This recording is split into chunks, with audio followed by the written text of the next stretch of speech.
Alléluia. Oh, alléluia. Nous sommes dans la présence de Dieu ce matin. Alléluia, je bénis le Seigneur.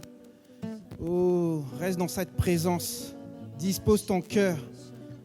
On a parlé d'ouvrir les écluses des cieux afin que le Seigneur déverse abondamment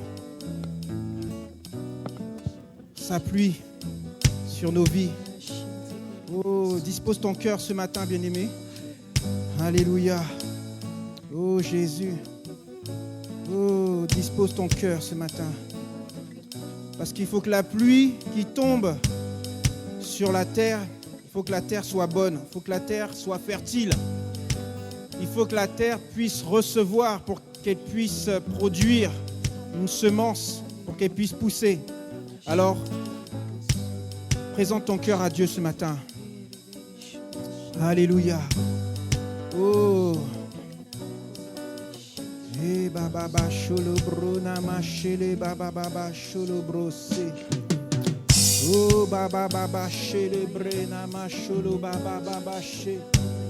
Oh Seigneur, oui, nous voulons disposer nos cœurs. Eh baba ba sheye brena macho. Oui, que ton onction, Seigneur, descende sur chacun de nous ce matin, Seigneur. Oh, alléluia. Oh oui, dispose ton cœur. Dis au Seigneur que tu es disposé. Descends sur moi. Je suis disposé, assoiffé, que ton onction descende sur moi. Je suis disposé, élève ta voix. Dis au Seigneur que tu es disposé. Alléluia. La foi, elle parle, bien-aimé. Oh Jésus. Oh, alléluia. Oui, Seigneur, que ton onction, Seigneur, descende sur chacun de nous ce matin. Alléluia. Oh Jésus. Assoiffé, que ton onction descende sur moi. Je suis disposé, assoiffé, que ton onction descende sur moi. Je suis disposé, assoiffé, que ton onction descende sur moi. Alléluia. Je suis disposé, alléluia, assoiffé, que ton onction descende sur moi. Oh Jésus. Je suis disposé, oh oui Seigneur, assoiffé, oh mon cœur est prêt ce matin Seigneur, oh oui à recevoir Seigneur. Je suis disposé, assoiffé, que ton onction descende sur moi. Oh Jésus, je suis disposé, oh Jésus, assoiffé, que ton onction descende sur moi. Amen, amen, amen, amen, amen. Ah, tu peux acclamer le Seigneur. Oh, alléluia. Oh oui, tu es bon, Seigneur. Oh oui, Seigneur, tu es bon, Seigneur. Alléluia. Vous pouvez prendre place. Merci beaucoup. Merci, Seigneur. Nous allons remettre ce moment entre les mains de Dieu, comme nous sommes disposés à recevoir sa parole ce matin. Prions le Seigneur. Alléluia. Seigneur, notre Dieu, notre Père, nous voulons te louer et te rendre grâce parce que nous sommes disposés ce matin à recevoir, Seigneur. Oui, Seigneur, parce que tu veux déverser sur nous, Seigneur, une pluie abondante, Seigneur. Tu veux produire, Seigneur, au travers de nos vies ce matin, Seigneur. Nous voulons être sensibles à ta parole. Nous voulons être ouverts, avoir nos yeux spirituels ouverts, nos ouïes spirituelles ouverts. Oui, Seigneur, que tu puisses illuminer, Seigneur, notre cœur ce matin, afin que l'on reçoive ta parole, qui est vivante, ta parole qui est puissante, ta parole qui a tout créé, Seigneur. Oui, Seigneur, nous voulons qu'elle crée, Seigneur, dans nos vies, des choses merveilleuses. Les merveilles, Seigneur, de ta gloire, Seigneur. Oui, Seigneur, nous voulons voir ta gloire se manifester pleinement dans nos vies. Oh, merci, Seigneur, pour ton Esprit Saint, Seigneur, qui est en chacun de nous, tes enfants, Seigneur. Ton Esprit Saint, Seigneur, qui nous enseigne, qui nous corrige, qui nous transforme, oui, qui nous encourage, qui nous élève. Ô Père éternel, merci, Seigneur, pour ta parole, Seigneur, qui sortira de ma bouche ce matin. Je prie dans le nom de Jésus, Seigneur, pour chaque personne qui écoutera cette parole, Seigneur, pour chaque internaute qui écoutera ta parole, Seigneur, puisse la recevoir pleinement dans sa vie, Seigneur, afin qu'elle produise du fruit pour ta gloire. À toi soit la gloire, Seigneur, au nom de Jésus-Christ. Amen, amen. Alléluia. Amen. Alléluia. Alléluia. Notre sœur Michel, ce matin, a donné une parole sur le fait qu'on puisse avoir des difficultés et que l'on ne devait pas s'inquiéter. Amen. Et cette semaine, j'ai regardé un film qui s'appelle « Le secret, tous les rêves sont permis ». Et ça parlait de l'histoire d'une femme qui était dépassée par les difficultés. Elle n'en pouvait plus, elle travaillait, elle essayait de joindre les deux bouts, mais c'était très compliqué pour elle. Et elle était seule avec 3 enfants. Elle avait une maison à payer, elle avait beaucoup de dettes. Elle n'en pouvait plus. Et ce matin, nous allons lire l'histoire d'une femme pareille, qui a un grand souci dans sa vie. Et là, elle est dépassée par ces soucis-là. Et on va voir ce qu'elle va faire. Amen. Ouvrons la Bible, bien-aimés, dans le livre de Samuel, le premier livre de Samuel au chapitre 1. Bien-aimé, tu sais, il y a des bénédictions que tu ne peux pas recevoir chez toi. Il y a des bénédictions que tu ne peux pas recevoir chez toi. Tu as beau prier, tu ne vois pas l'exaucement de ta prière. Je répète, il y a des bénédictions que tu ne peux pas recevoir chez toi. Et tu vas comprendre pourquoi. Bien des gens dans leur vie, c'est comme cette femme que je vous racontais là dans l'histoire de ce film, où il y a des situations bloquées. Les portes sont fermées. Depuis des années, il y en a certaines femmes ou hommes qui cherchent un mari, une femme, qui cherchent un bon travail, en tout cas le travail pour lequel ils ont fait leurs études, par exemple, où il y a des femmes qui veulent avoir un enfant, elles n'y arrivent pas. Elles ont beau faire tous les examens de santé, tous les traitements, mais ça ne marche pas. Et donc, il y a des gens qui voient qu'il y a des personnes qui ont des choses, qui obtiennent des choses, et qu'eux, ils n'obtiennent pas. Et ça, ce n'est pas normal. En tout cas, nous, en tant qu'enfants de Dieu, on devrait recevoir de Dieu ce que la parole dit que l'on a. Amen. Alors, dans le premier livre de Samuel, au chapitre 1, je lis la Bible, qui est la parole de Dieu, à partir du verset 1. La Bible dit, il y avait un homme de Ramathaïm, Tsophim, de la région montagneuse d'Éphraïm, nommé Elkana, fils de Jéroham, fils d'Eliou, fils de Tohu, fils de Tsouf, Éphraphite, ou Éphratite, qui avait 2 femmes. Le nom de l'une était Anne et le nom de la seconde était Pénina. Pénina avait des enfants, mais Anne n'en avait pas, dit la parole. Amen. Donc l'histoire commence, l'histoire d'un homme qui avait 2 femmes. Une avait des enfants et l'autre n'en avait pas. Et aujourd'hui, l'histoire se répète, mais il y a encore des femmes qui ont des enfants et d'autres qui n'en ont pas. Alors, au verset 3, la Bible nous dit, chaque année, cet homme, Elkana, montaient à la ville de Silo pour se prosterner devant le Seigneur des armées et pour lui offrir des sacrifices. Là se trouvaient les deux fils d'Élie, Ophni et Phinéas, prêtres du Seigneur. Alors, qui sont ces vrais adorateurs de Dieu? Et où sont-ils?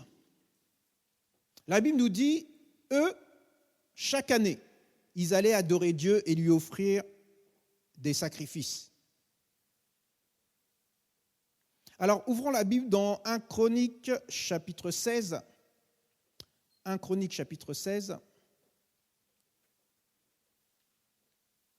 Et on va revenir sur 1 Samuel. 1 Chroniques chapitre 16, verset 29. 1 Chroniques 16, verset 29. Je lis la parole de Dieu. La Bible dit « Donnez au Seigneur la gloire de son nom, apportez des offrandes, entrez devant lui, prosternez-vous devant le Seigneur quand éclate sa sainteté. » Amen. Voilà l'adoration que Dieu attend. Psaume 96, verset 8. Psaume 96, verset 8. La Bible dit «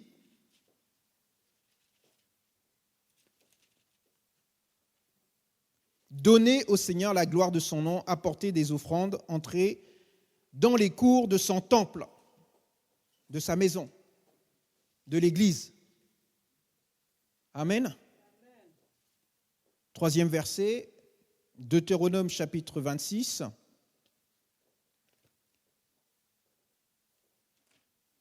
Deutéronome 26, verset 10. Je lis la parole de Dieu. Deutéronome 26, verset 10. La Bible dit « Maintenant j'apporte les prémices du fruit de la terre que tu m'as donné, Seigneur. Tu les déposeras devant le Seigneur ton Dieu et tu te prosterneras devant le Seigneur ton Dieu. » Amen. Bien-aimés, le culte conforme à la parole de Dieu, l'adoration, nous voyons là, il y a l'offrande qu'on doit amener à Dieu pour glorifier Dieu. L'offrande, c'est un sacrifice. Et la Bible nous dit dans le livre de Romains, chapitre 12, verset 1, qu'on connaît bien, Romains, chapitre 12, verset 1, la Bible dit « Je vous encourage donc, mes frères, mes sœurs, au nom de Jésus-Christ, ou par les compassions de Dieu, à offrir vos corps, votre corps, comme un sacrifice vivant, saint et agréable à Dieu. Voilà quel sera pour vous le culte conforme à la parole. » Amen. Amen. Donc, si nous revenons sur le premier livre de Samuel, chapitre 1, la Bible nous dit « Ils allaient au temple pour adorer Dieu. » Amen. Verset 3. Ils allaient au temple pour adorer Dieu.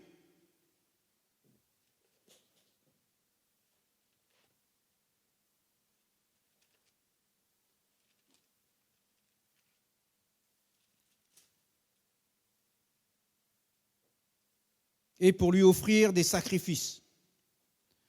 Lorsque la Bible nous dit à nous, contemporains,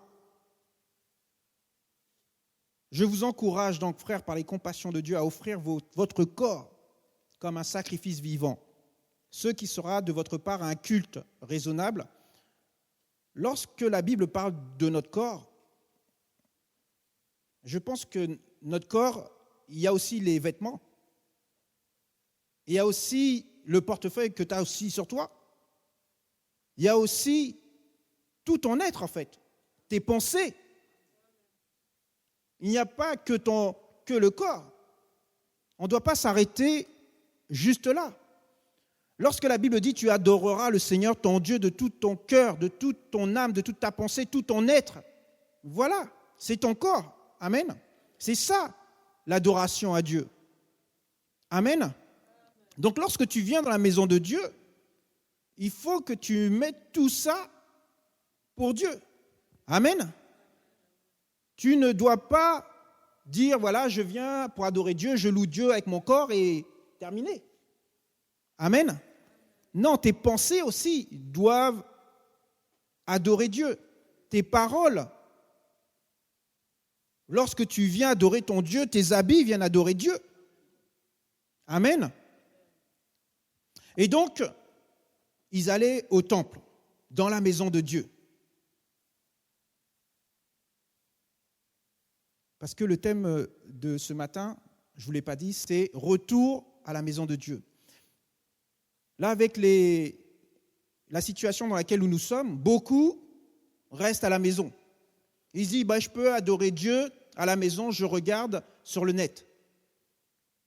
Mais il y a des bénédictions que tu ne peux pas recevoir à la maison. Il faut venir à la maison de Dieu. Amen. Verset 4. Le jour où Elkana offrait son sacrifice, il donnait des parts à sa femme Pénina, ainsi qu'à tous les fils et filles de celle-ci. Verset 5. Mais il donnait à Anne une part d'honneur, car il aimait Anne, bien que le Seigneur l'eût rendue stérile. Amen. Et là, à cette époque-là, la stérilité était considérée comme un malheur. Et Pénina, elle qui avait des enfants, se moquait d'Anne. Et aujourd'hui, on voit peut-être des enfants de Dieu qui ont des difficultés, qui ont de la stérilité dans leur vie par rapport au travail, par rapport même à avoir un enfant, par rapport à leurs conditions. Ils arrivent, il n'y a rien qui se produit. Ils sont dans l'attente. Amen. Et donc, tu peux être moqué parce que tu es chrétien et qu'il ne se passe rien dans ta vie. Les gens vont dire, lui, il est chrétien, il ne travaille pas, il n'est pas marié, il n'a pas d'enfant, sa situation, voilà. Et ça, peut-être, ça ne donne pas un bon témoignage. Les gens osent dire, peut-être, moi, je préfère rester comme je suis que être chrétien et être dans cette situation-là, vous comprenez? Mais la Bible nous dit, Anne était stérile. Donc elle était dans une situation que personne, aucun être humain ne pouvait régler. Et bien souvent, nous nous rendons aussi dans des situations, on se trouve dans des situations dans lesquelles où personne ne peut régler. Comme disait notre sœur ce matin, ce n'est pas ton voisin, tes parents, ta famille, tes enfants qui vont pouvoir régler ta situation. Il n'y a personne. Tu te retrouves seul face à ces difficultés. J'ai été voir un médecin hier, on discutait un peu, et il me disait que là, en ce moment, il y a beaucoup de suicides. Le fait du confinement, des gens déjà qui n'avaient pas beaucoup de relations sociales se retrouvaient seuls face à la perte d'un emploi, isolés. Et les gens, ils étaient dépassés. La peur de l'avenir, ils étaient dépassés. Et beaucoup de gens se suicident actuellement parce qu'il n'y a pas de solution à leurs problèmes. Vous comprenez ?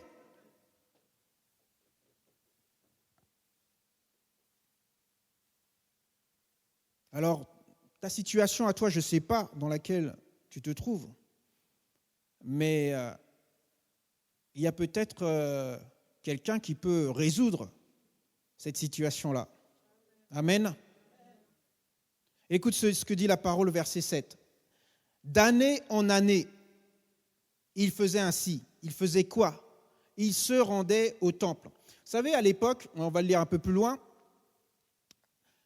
on allait une fois au temple. On va le lire un peu plus loin. Je vous expliquerai pourquoi. Ils allaient tous les ans. Ils se rendaient à la maison de Dieu. Anne pleurait, elle était déprimée. La Bible dit, et à chaque fois, Anne montait à la maison du Seigneur, Pénina la contrariait de la même manière. Elle se moquait d'elle. Alors elle pleurait, elle ne mangeait pas. Elle était attristée par cette situation-là. Et comme je vous disais, les gens, des fois, ils s'enfoncent dans une dépression parce qu'ils n'ont pas la solution à leurs problèmes. Ils ne voient pas la main de Dieu intervenir dans leur vie. Et du coup, il y en a qui se résolent à rester à la maison pour ne pas avoir honte, pour pas qu'on se moque d'eux. Vous comprenez? Ils sont en train de se morfondre. Mais pendant ce temps-là, ils sont en train de s'éloigner de Dieu. Et beaucoup de chrétiens sont comme ça. Moi, j'ai été comme ça. On se sent accusés par le malin, donc on ne se sent pas digne de venir dans la maison de Dieu. C'est une erreur. C'est une erreur. Parce que la maison de Dieu, c'est là où il faut être. Amen. Ouvre ta Bible dans le livre d'Hébreux, chapitre 9. On va lire quelque chose. Hébreux, chapitre 9, à partir du verset 1. Je lis la parole de Dieu. La Bible dit, la première alliance avait elle aussi ses ordonnances relatives au culte et son sanctuaire terrestre. En effet, une première tente avait été installée qu'on appelle le sacré, où se trouvait le porte-lampe, la table et les pains offerts. Puis derrière le second voile se trouvait la tente appelée le très sacré. Elle contenait un autel à encens en or et le coffre de l'alliance entièrement recouvert d'or, dans lequel il y avait une urne d'or contenant la manne, le bâton d'Aaron qui avait fleuri et les tablettes de l'alliance. Au-dessus du coffre se tenaient les kéroubim glorieux. Je crois que c'est les chérubins, voilà, les chérubins dans une autre version, qui couvraient de leurs ongles l'expiatoire. Il n'y avait pas lieu d'en parler maintenant en détail. Tout cela étant ainsi installé, les prêtres entrent en tout temps dans la première tente lorsqu'ils accomplissent le rituel du culte. Mais dans la seconde, seul le grand prêtre pénètre une fois par an, non sans y présenter du sang pour lui-même et pour les fautes du peuple. L'Esprit Saint montre bien par là que le chemin du sanctuaire ne s'est pas encore manifesté tant que la première tente subsiste. C'est une parabole pour le temps présent. Il en résulte que les dons et sacrifices présentés ne peuvent porter à son accomplissement sous le rapport de la conscience celui qui prend part à ce culte.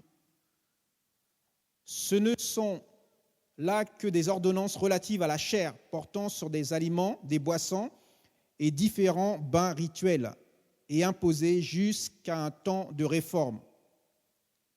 Mais le Christ apparut comme grand prêtre des biens qui sont apparus. Il a traversé la tente plus grande et plus accomplie, qui n'est pas fabriquée par des mains humaines, c'est-à-dire qui n'est pas de cette création. Donc, en gros, à l'époque, je vous disais tout à l'heure, ils y allaient une fois par an pour offrir un sacrifice à Dieu. Donc, tous les ans, c'était comme ça. Mais la Bible nous dit que nous, aujourd'hui, Jésus-Christ, puisque le grand prêtre, à l'époque, rentrait une fois dans le lieu très saint, Jésus-Christ, lui, il est rentré, le voile s'est déchiré, rappelez-vous, et il a ouvert donc ce chemin, cet accès à Dieu, pas une fois par an, mais tout le temps. Amen. Donc lorsque nous allons dans la présence de Dieu, bien-aimés, lorsque nous rendons ce culte agréable à Dieu, nous entrons comme un sacrifice vivant, comme dit la Bible, non pas avec le sang des boucs et des taureaux, puisqu'ils offraient des sacrifices d'animaux pour couvrir les péchés à l'époque, mais dans le Nouveau Testament, le sang de Christ a complètement effacé les péchés. Amen. Vous avez compris? Donc à chaque fois qu'on va dans la présence de Dieu, on va par Jésus-Christ, au nom de Jésus-Christ. Nous qui sommes des nouvelles créatures en Christ, nous sommes unis au Christ. Amen. Et donc nous pouvons nous approcher de Dieu. Mais nous devons aussi nous approcher de Dieu avec des offrandes et des sacrifices. Amen. Alors, par rapport au sacrifice, nous qui sommes enfants de Dieu, la Bible dit dans Galates chapitre 3, verset 26. Galates chapitre 3, verset 26. Nous qui sommes enfants de Dieu, je lis la parole. Car vous êtes tous par la foi fils de Dieu, filles de Dieu en Jésus-Christ. Amen. Donc l'Esprit de Dieu est en nous. Vous connaissez la parole qui dit « Vous êtes le temple du Saint-Esprit et l'Esprit de Dieu habite en vous. » Amen. 1 Corinthiens chapitre 6, je crois, verset 19. Et c'est le Saint-Esprit qui nous guide. La Bible dit dans Romains 8, verset 14, « Car tous ceux qui sont conduits par l'Esprit de Dieu sont fils de Dieu, filles de Dieu, enfants de Dieu. » Amen. Et il intercède, le Saint-Esprit intercède pour toi et pour moi.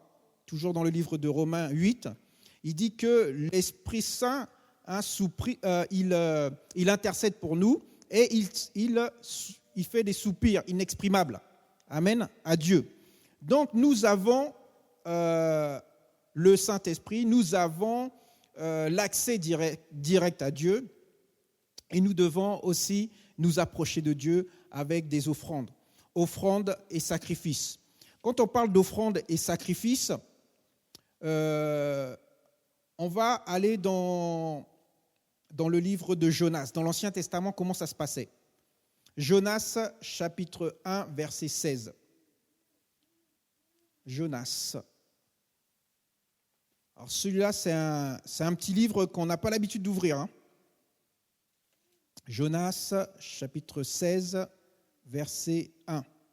C'est juste après Abdias et avant Michée. Je lis la parole de Dieu. Jonas 1, 16. La Bible dit « Les hommes eurent peur et ils furent saisis d'une grande crainte du Seigneur.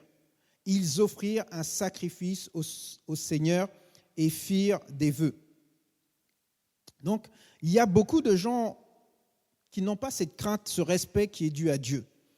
Lorsque tu t'approches de Dieu, bien-aimé, tu dois aussi t'approcher avec un grand respect et offrir à Dieu toujours le meilleur de ce que tu lui as à offrir. C'est pour ça que je disais tout à l'heure, lorsqu'on vient dans la maison de Dieu, c'est vrai qu'on vient à louer Dieu, adorer Dieu avec notre corps, mais aussi nos vêtements.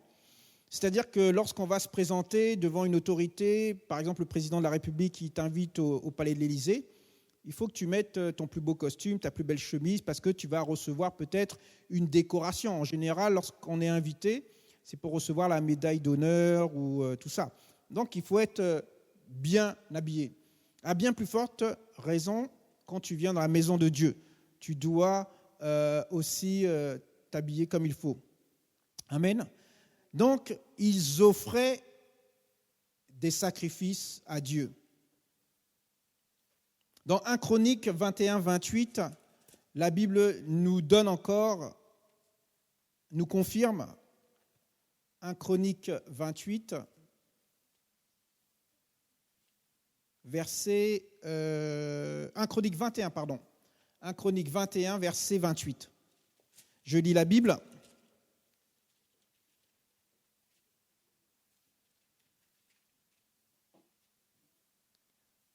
La Bible dit, en ce temps-là, David, ayant vu que le Seigneur lui avait répandu sur l'aire d'Ornan, le Jébusite, y offrit des sacrifices.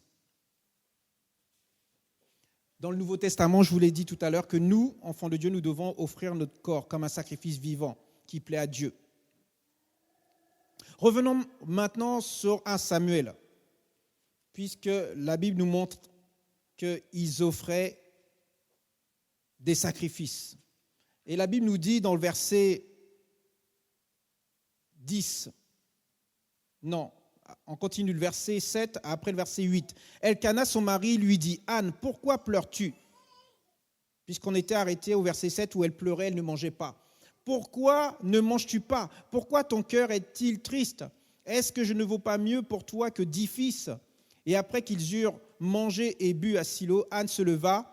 Élie le prêtre était assis sur son siège près du montant de la porte du temple. La Bible dit au verset 10, Anne était amère. Elle se mit à prier le Seigneur et à pleurer abondamment. Donc là, moi, je te dis, lorsque tu es dans cette situation compliquée que personne ne peut résoudre, tu te rends à la maison de Dieu. Là, il va se passer quelque chose. Anne, elle était tellement triste, tellement moquée, elle allait dans la maison de Dieu et la Bible nous dit au verset 10, elle priait le Seigneur et pleurait abondamment. Là, c'est le moment d'implorer Dieu, bien-aimé. C'est le moment où tu dis à Dieu, là, Seigneur, il n'y a personne qui peut résoudre ce problème. Et j'ai déjà donné ce témoignage-là plusieurs fois concernant ma vie propre. Je me rappelle, je vous redonne encore, c'est un petit témoignage. On avait donc ce projet d'achat de la maison. J'avais signé un CDI, puisqu'il fallait que j'ai un CDI pour signer le prêt de la maison. Sauf que, voilà, on était en janvier, ma période d'essai se finissait le 2 février et je devais signer à la banque le 3 février. Le 31 janvier, on me dit, monsieur, on ne vous garde pas. Là, c'est comme si votre vie tombe devant vous. Vous dites, mais comment c'est possible? Comment je vais faire? Je ne peux pas aller à la banque pour signer. Là, personne ne pouvait régler ce problème-là. Comment tu vas trouver un CDI? Toi, dans ta tête, tu dis, mais il faut que je trouve un CDI tout de suite pour aller signer. Mais qui dit trouver un CDI tout de suite? Il y a encore 3 mois d'essai. Et là, personne ne pouvait régler ce problème-là. Bien-aimé, j'ai été dans la maison de Dieu. J'ai dit, Seigneur, là, ce n'est pas possible. Comment je vais faire? Il n'y a que toi qui peux intervenir dans cette situation-là. Personne ne pouvait régler. Je pouvais rester à pleurer à la maison. Rien n'allait se passer. Personne ne pouvait m'aider. Donc j'ai prié. Je suis venu ici dans la maison de Dieu. J'ai prié. J'ai imploré Dieu. Comme nous allons lire un psaume. Comment implorer Dieu? Psaume 61, verset 2. Tu peux dire, ô Dieu, comme dit la parole, entends mon cri, sois attentif à ma prière. Tu implores Dieu. Jérémie 33, verset 3, vous connaissez par cœur, il dit, invoque-moi et je te répondrai. Je te montrerai des choses cachées que tu ne connais pas. Bien-aimé, je suis en train de t'expliquer qu'il y a des bénédictions que tu ne peux pas recevoir chez toi. Tu viens dans la maison de Dieu, tu implores Dieu pour une situation qui dure trop. Ce n'est pas possible. Il faut que ça change, il faut que ça bouge. On ne peut pas rester comme ça pendant des années. Le psaume 50, verset 15, tu dis à Dieu, c'est sa parole. Il dit, invoque-moi au jour de la détresse, je te délivrerai et tu me glorifieras. Donc, lorsque tu rappelles à Dieu, c'est sa parole. Tu dis, Seigneur, voilà la situation, voilà, je t'implore, fais quelque chose. Tu es en train de toucher le cœur de Dieu.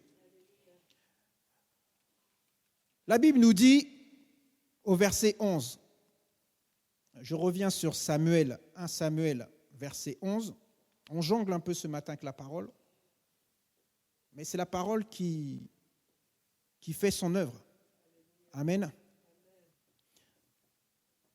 La Bible dit, Anne fit un vœu en disant, Seigneur des armées, si tu daignes regarder mon affliction, si tu te souviens de moi et ne m'oublies pas, si tu me donnes une descendance à moi qui suis ta servante, je le donnerai au Seigneur pour tous les jours de sa vie et le rasoir ne passera pas sur sa tête. Amen.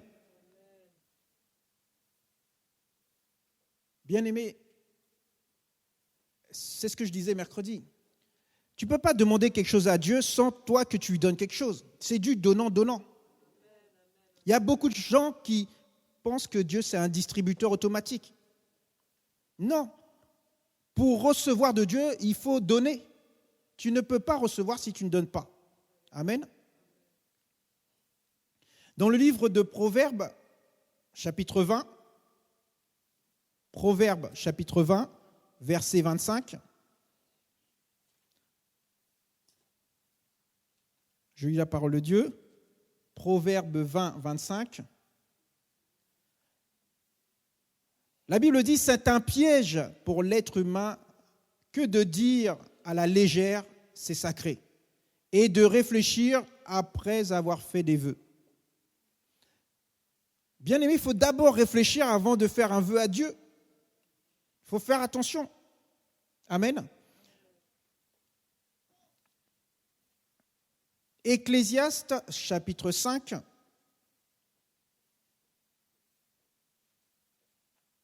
au verset 3. La Bible dit, « Lorsque tu as fait un vœu à Dieu, ne tarde pas à t'en acquitter, car on ne trouve aucun plaisir aux gens stupides. Acquitte-toi du vœu que tu as fait. » Amen. Matthieu, chapitre 5, verset 33.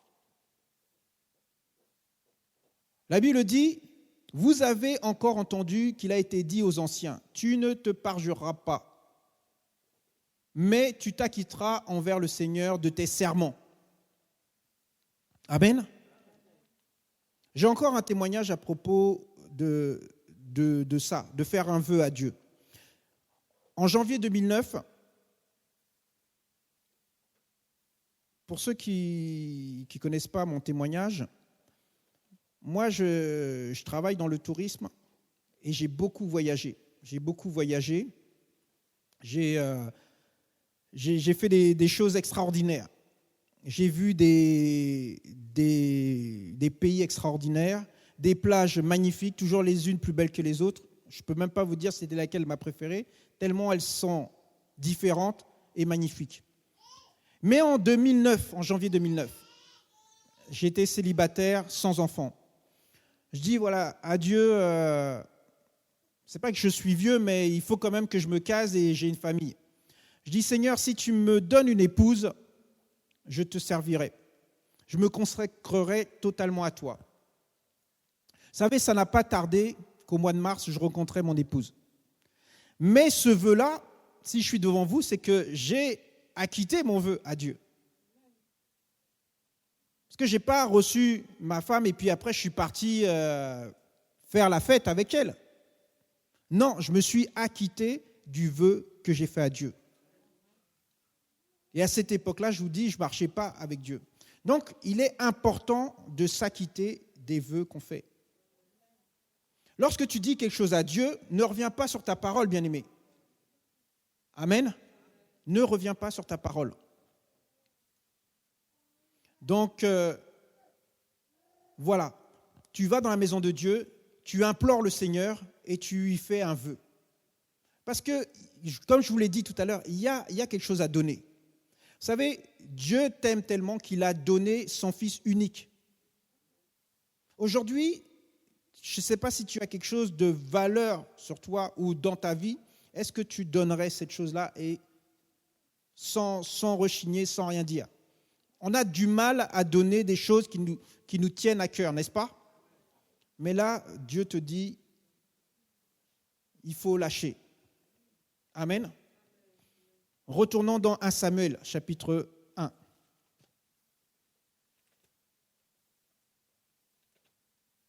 « 1 Samuel, chapitre 1.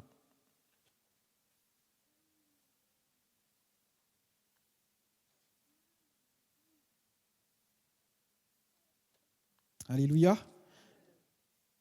Verset 12.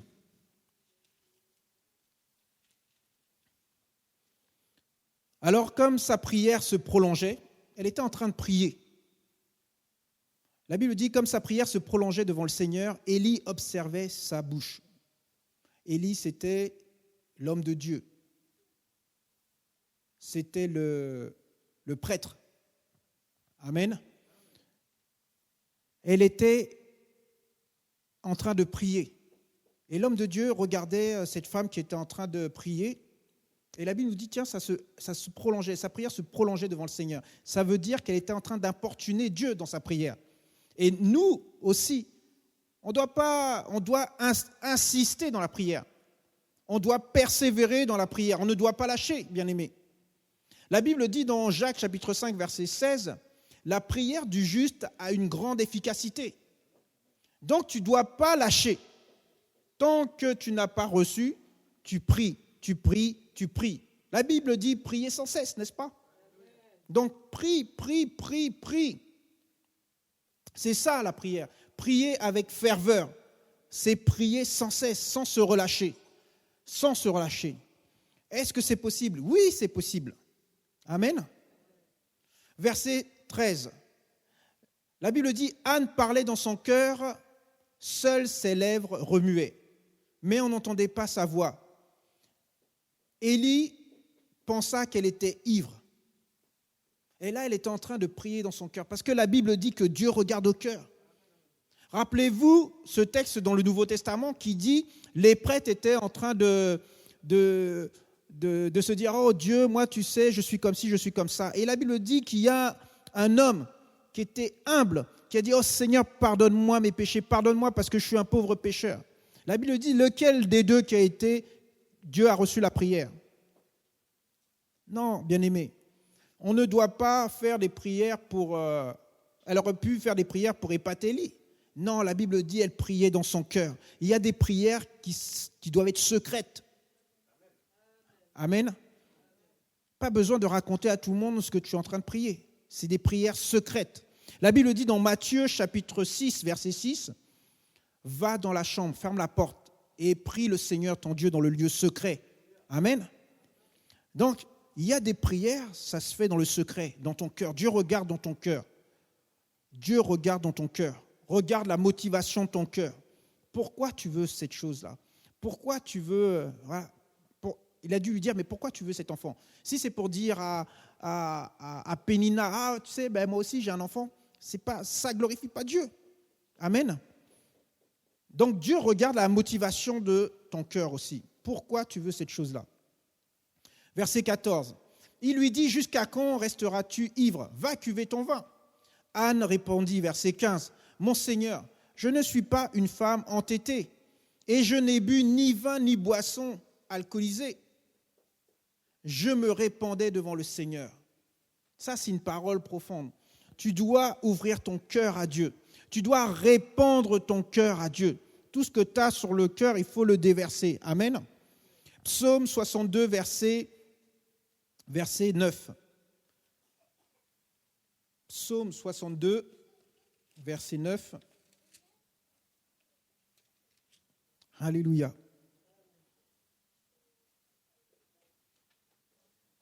Psaume 62, verset 9. Je lis la parole de Dieu. Il est écrit, « Mets en Dieu ta confiance en tout temps et répands ton cœur devant lui. Dieu est un refuge pour toi. » Amen. Dieu est ton refuge, bien-aimé. Ouvre ton cœur, répands ton cœur, déverse tout ce que tu as sur le cœur. Amen. Continuons la lecture dans le livre de Samuel. Verset suivant, 16. Ne me prends pas, moi, ta servante, pour une femme sans morale, car c'est l'excès de ma douleur et de ma contrariété qui m'a fait parler jusqu'ici. Amen. Élie dit au verset 17, « Va en paix, que le Dieu d'Israël te donne ce que tu lui as demandé. » Là, l'homme de Dieu envoie une parole de bénédiction. Et là, tu dois recevoir. Amen. Marc 11, verset 24. Il dit, « Tout ce que vous demandez en priant, croyez que vous l'avez reçu et vous le verrez s'accomplir. » Amen. Donc, il y a des prières où tu crois pour recevoir. Galates, chapitre 6, verset 16. Galates 6, verset 16. La Bible dit, « Sur tous ceux qui suivront cette règle, paix et compassion, comme... » Attendez, je ne suis pas au bon endroit. 6, 16. Ah, si, c'est bien ça. Il dit sur tous ceux qui suivront cette règle, paix et compassion, comme sur Israël, le Dieu. En fait, il y a une paix. Hein? Lorsque la Bible nous dit, vous inquiétez de rien, mais en toute chose, faites connaître vos besoins à Dieu par des prières, des supplications, en lui rendant des actions de grâce. La Bible dit, et la paix de Dieu qui surpasse toute intelligence gardera votre cœur et vos pensées en Jésus-Christ. On va lire la suite du texte. Donc, il y a une paix que lorsque l'homme de Dieu envoie la bénédiction, elle est rassurée. 1 Samuel, toujours, je suis en train de jongler, là on est au verset 17. Elle a reçu cette paix qui vient de Dieu, son visage a changé. Elle a changé, elle qui pleurait. Est-ce qu'elle a reçu la prière que Dieu lui a donnée? Non. Est-ce que là, elle a dit, j'ai reçu la prière, merci Seigneur, et elle a changé? Non, bien-aimé. Et c'est pour ça, la Bible dit, tout ce que tu demandes en priant, crois que tu l'as reçu, et tu verras s'accomplir. Ça veut dire, là, le fait qu'elle ait cru, elle a changé. Parce qu'on aurait pu sortir en pleurant, n'est-ce pas? En disant, oh, et puis continuer à pleurer, à se lamenter, et que Pénina allait toujours se moquer d'elle. Parce que là, elle est sortie du temple, et elle n'a toujours pas d'enfant, rien du tout. Amen.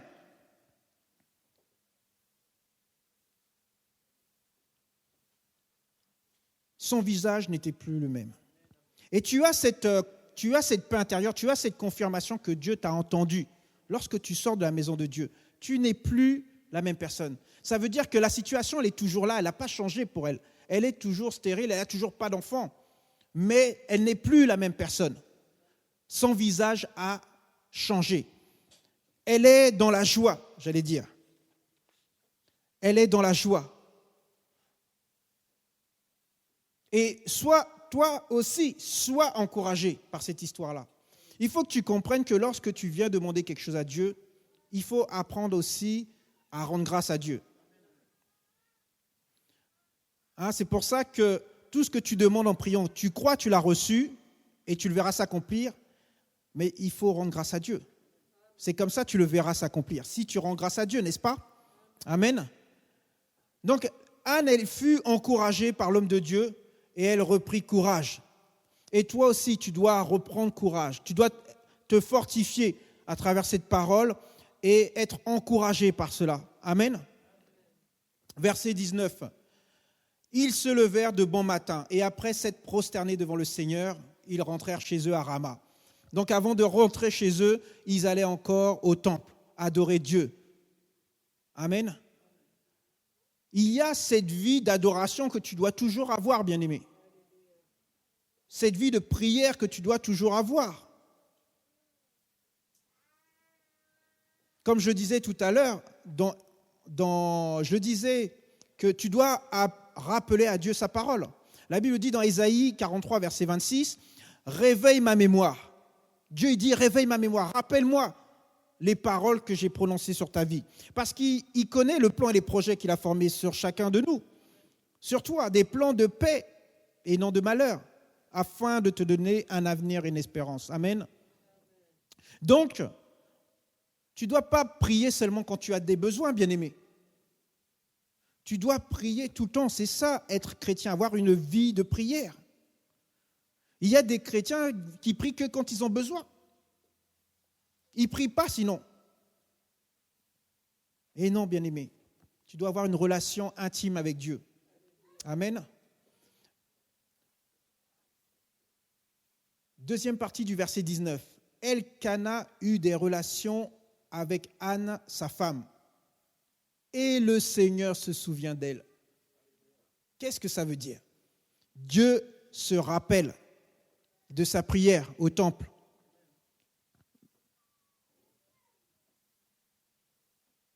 Et Dieu se souviendra de toi aussi. La Bible dit que Dieu n'est pas un homme pour mentir. Dieu, il veille sur sa parole pour l'accomplir, bien-aimé. Bible dit dans 1 Jean chapitre 5, verset 14. 1 Jean 5, 14.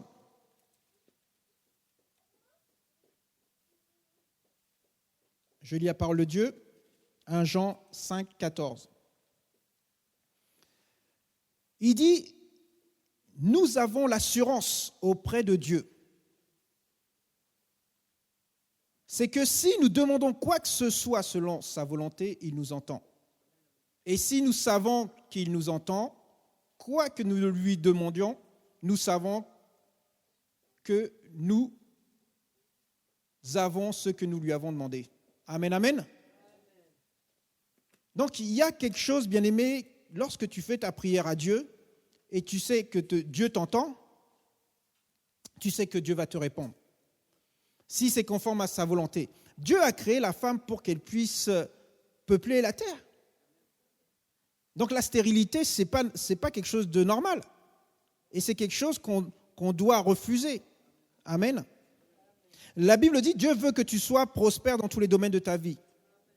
Donc s'il y a des domaines où on ne prospère pas, il y a un problème qu'on doit résoudre par la prière.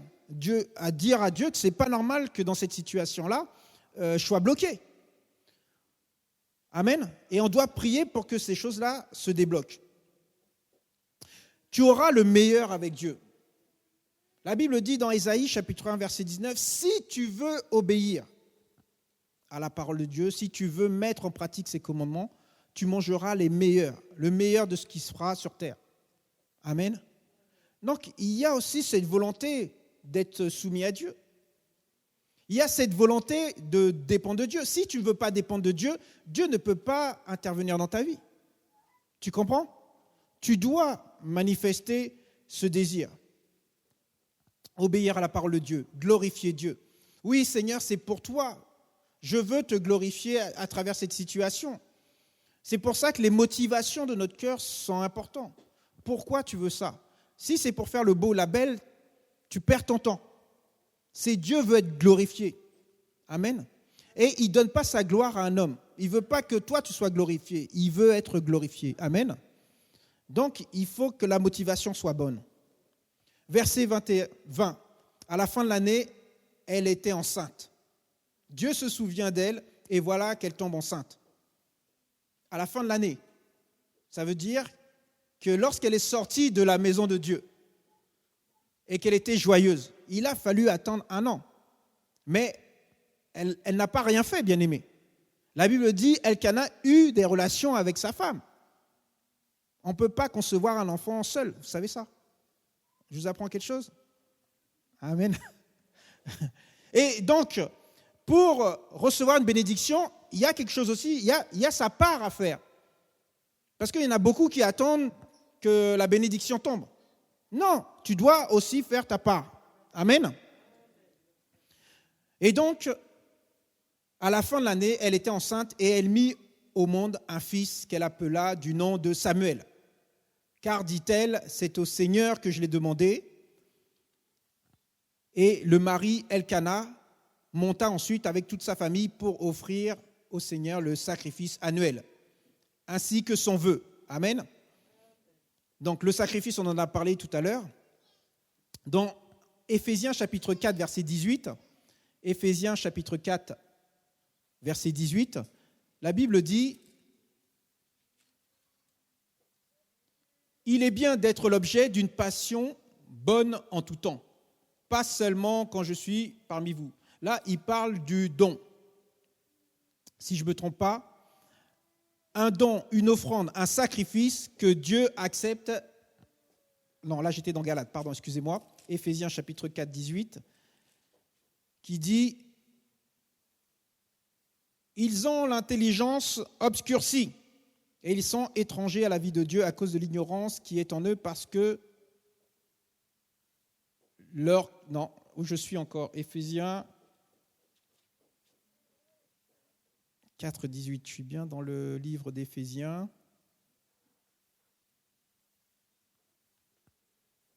Alors, moi je cherche un don, une offrande, un sacrifice que Dieu accepte et qui lui plaise.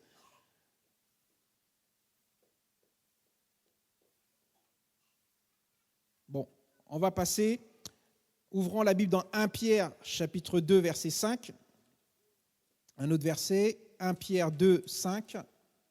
Je lis la parole de Dieu. Il est écrit, vous-même, comme des pierres vivantes, construisez-vous pour former une maison spirituelle, un saint sacerdoce, afin d'offrir des sacrifices spirituels agréables à Dieu par Jésus-Christ. Amen. Donc voilà, nous devons offrir des sacrifices spirituels agréables à Dieu par Jésus-Christ. Amen. Ensuite, revenons à 1 Samuel. Donc 1 Samuel, verset 21.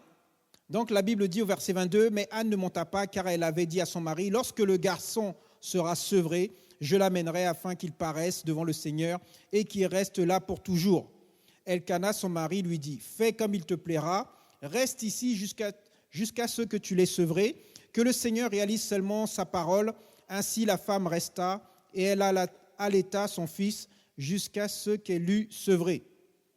Quand elle eut sevré, elle le fit monter avec elle et prit 3 taureaux, un épha de farine et une outre de vin. Elle l'emmena à la maison du Seigneur à Silo. Le garçon était encore tout jeune. Ils immolèrent le taureau et amenèrent le garçon à Élie. Amen. Anne dit, « Pardon mon Seigneur, par ta vie, je suis cette femme qui se tenait ici, il y a 1 an, avec toi pour prier le Seigneur. C'était pour ce garçon que je priais. Et le Seigneur m'a donné ce que je lui demandais. À mon tour, je le cède à la demande du Seigneur. Il sera demandé pour le Seigneur pour tous les jours de sa vie. » Et sur quoi ils se prosternèrent, donc ils adorèrent Dieu devant le Seigneur. Amen. Donc là, Anne, elle retourne au temple, elle a sevré le petit, elle retourne au temple pour accomplir le vœu qu'elle a fait à Dieu. Puisque l'enfant est sevré, là, elle va offrir donc son enfant à Dieu et témoigner à l'homme de Dieu la prière qu'elle avait faite il y a 1 an. Amen. Donc le témoignage, c'est important, bien-aimé. Lorsque Dieu répond à une prière, lorsque Dieu te bénit, tu dois témoigner. Il y a beaucoup encore qui ne témoignent pas de ce que Dieu fait dans leur vie. Ce n'est pas possible. C'est un devoir de témoigner la grandeur de Dieu, sa grande bonté. Et donc, tu dois parler à ceux qui sont autour de toi de ce que Dieu a fait dans ta vie. Il y a un exemple qu'on peut voir dans le livre des Actes, au chapitre 4. Actes chapitre 4, verset 20. La Bible dit, « Car nous ne pouvons pas ne pas parler de ce que nous avons vu et entendu. » Donc Dieu est en train de faire une grande œuvre dans ta vie et toi, tu ne peux pas parler de ce que Dieu a fait. Où est l'honneur qui est dû à Dieu? Et il y a beaucoup de gens qui perdent leur bénédiction parce qu'une bénédiction, il faut la conserver. Donc il y a des bénédictions qui se perdent. Amen. Alors qu'est-ce qui se passa plus tard pour Anne? Revenons encore au premier livre de Samuel. Donc elle a offert son fils à Dieu. Elle a offert son fils à Dieu. Et vous allez me dire, mais cette femme, elle a tant pleuré. Là, elle va encore être la risée de sa rivale Pénina. Elle a demandé à Dieu un fils, Dieu lui donne un fils, et elle va donner l'enfant au prêtre pour que l'enfant soit... Donc elle est bizarre, cette femme. Donc elle demande à Dieu un enfant, et elle ne veut pas garder l'enfant, elle le donne au temple. Mais écoutez la suite de l'histoire. Vous savez ce qui s'est passé? 1 Samuel chapitre 2, à partir du verset 20. La Bible dit que, même à partir du verset 18, on va lire, Samuel, l'enfant qu'elle a confié au prêtre, officiait devant Dieu. C'était un garçon qui portait un éphod de lin comme un pagne. Sa mère lui faisait chaque année un petit vêtement et lui apportait en montant avec son mari pour offrir le sacrifice annuel. Élie bénit Elkana et sa femme en disant que le Seigneur te donne une descendance par cette femme, pour remplacer l'enfant qui a été demandé pour le Seigneur. Et ils retournèrent chez eux. La Bible dit, verset 21, « Le Seigneur intervint en faveur d'Anne. Elle fut enceinte à nouveau, et elle mit au monde 3 fils et 2 filles. » Pour quelqu'un qui était stérile, qui ne pouvait pas avoir d'enfant, il y a la multiplication maintenant. Il faut que tu comprennes. Là, on parle d'enfants, mais ça peut être n'importe quoi, bien-aimé. Ça peut être un travail, ça peut être un mari, ça peut être une maison, une voiture. Tout ce dont tu as besoin, Dieu peut intervenir de façon miraculeuse.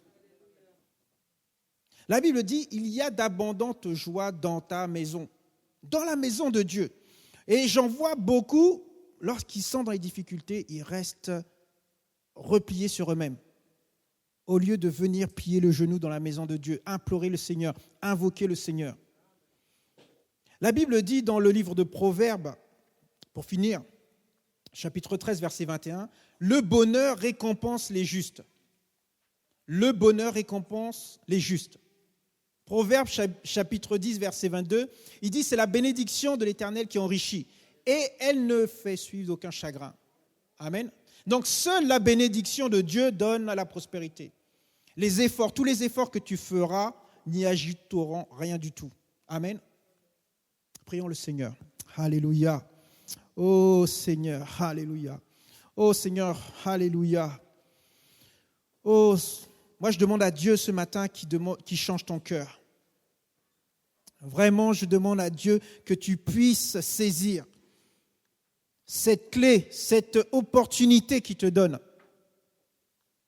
Bien-aimé, tu as bien compris que tu dois venir dans la maison. Tu dois retourner dans la maison de Dieu pour toi qui es à la maison.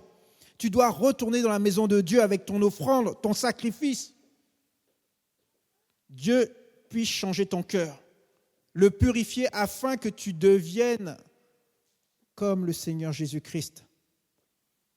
Tu sais, le Seigneur est le potier. Toi, tu es l'argile entre ses mains. Et il faut qu'il te brise. Il faut qu'il brise tous tes raisonnements humains. Il faut qu'il te transforme, qu'il te façonne, afin que tu sois comme il veut que tu sois. Ô Père éternel, je prie dans le nom de Jésus, Seigneur, pour tous ceux qui ont entendu ta parole ce matin, Seigneur. Je prie qu'ils aient reçu cette parole et qu'ils aient pris conscience qu'il y a des bénédictions qu'ils ne peuvent pas avoir à la maison, mais dans ta maison seulement, Seigneur. Oh, je prie, Seigneur, pour qu'il y ait des signes, des miracles, des prodiges dans la vie de toute personne qui a entendu cette parole et qui l'a reçue, Seigneur. Oui, Seigneur, nous allons avoir des témoignages, Seigneur. Nous allons entendre des choses que même les gens ne peuvent pas comprendre, Seigneur. Ils vont dire, c'est pas possible. Mais nous savons qu'avec toi, tout est possible, Seigneur. Oh, nous te louons et nous tendons grâce pour cela. Sois glorifié, sois élevé. Au nom de Jésus. Amen. Amen. Amen. C'est vrai que ça a été très long, mais je prie vraiment que le Seigneur puisse vous bénir pleinement aussi.